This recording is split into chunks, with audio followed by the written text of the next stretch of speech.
CMB కొత్త cinema కథలు number 5 Nagarani అద్భుతమైన ప్రేమ కథ. యాక్చువల్లీ ఇదేంటంటే నేను ఒక హిస్టరీలోంచి తీసుకున్నాను. ఇంకొక పేరు చెప్తే వాళ్ళకందరికి తెలిసిపోతాయి కాబట్టి మనం సస్పెన్స్‌లో పెట్టాలి.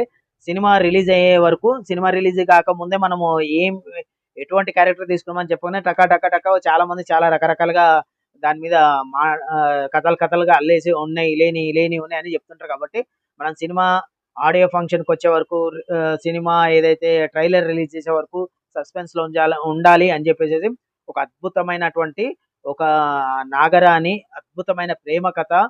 చాలా అన్ని వర్గాల వాళ్ళు కూడా ఎంజాయ్ చేసే విధంగా నేను రాశాను. సో, ఇది లో బడ్జెట్‌లో కొద్దిగా హిస్టారికల్‌గా దేవతలు వాళ్ళ లెక్క తీయాలి అనుకుంటే ఓ 10, 12 కోట్లయితది. లేదు కొంచెం అది కొంచెం మనుషులది మాట్లాడి ఇట్లా సోషియో ఫాంటసీ టైప్‌లో చేసేస్తే ఒక 5, 6 కోట్లలో మనది చేసుకోవచ్చు. ఎందుకంటే పెరిగినటువంటి టెక్నాలజీని కూడా మనం వాడుకొని చేసుకొని ఒక 5, 6 కోట్లలో సినిమా తీసేసి రిలీజ్ చేస్తే మినిమమ్ 20-50, 60 కోట్లు కలెక్షన్ అయితది. కావాల్సిన దర్శక నిర్మాతలు ఎవరైతే ఉంటారో ఆహ్, సంప్రదించండి. కింద జీమెయిల్ ఐడీ ఇచ్చాను. నేను అదే చెప్తున్నా. సినిమా అంటే ఒక బిజినెస్. మనం ఒక 5, 6 నెలల్లో ఒక సినిమా తీయాలే.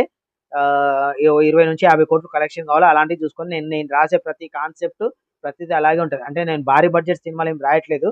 అని లో బడ్జెట్ సినిమా కథలే రాసాను దాదాపు 100 వరకున్నాయి. కావాల్సిన వాళ్ళు సంప్రదించండి. Thank you.